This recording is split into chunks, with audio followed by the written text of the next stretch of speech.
This is how you get the O-ring changed on a multiport. So if you're seeing the water come up this way from here or leaking, it's probably the O-ring. The first thing to note is that these are the parts that you require. 2 C-clamps, one of these, Phillips's, and you'll need one of these. Links in the description below.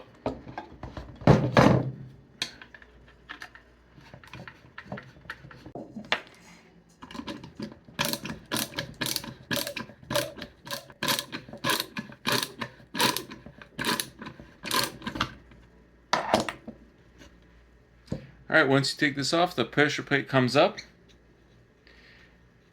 Make sure that you buy a 2-inch one of these bolts. Description below. Once you pull it out, you'll notice that it has ring, ring, ring. Always make sure that these come up. When you put them back in, make sure that they're seated properly. Alright, and now it's time to change out the O-ring. Now you're a flathead and then go in this way and then you pry it open. So we're going to attempt to do this on screen. You go in. It's pretty difficult to see, but you go in, inside slowly. And then I even cut mine apart, as you can see, and that's okay because I have so many of these left. Cut, right? And then you have 2 different options, which with one of these that's you have the thicker one and then you have the little bit of a thinner one. The OEM spec one is the thinner one, which is the 14 millimeter by 2.5.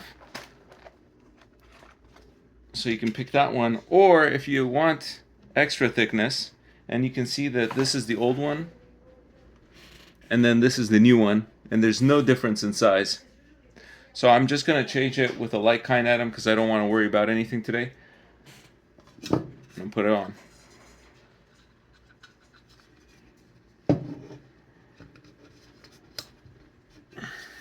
Alright, then we're going to take the first ring.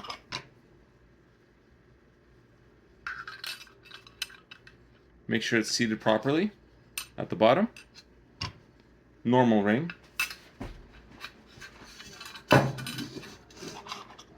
And then the last ring, this guy. Alright, so we'll put this back on.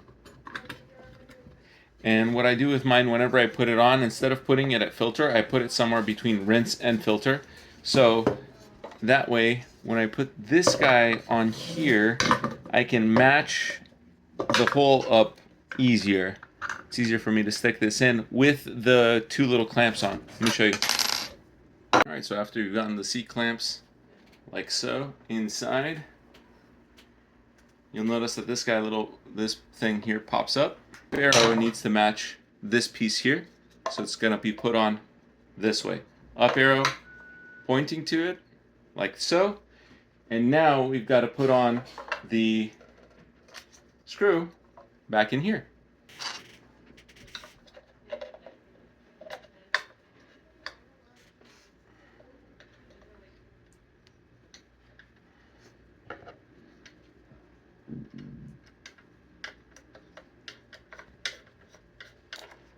Okay, now once you got this on, you can then take the clamps off,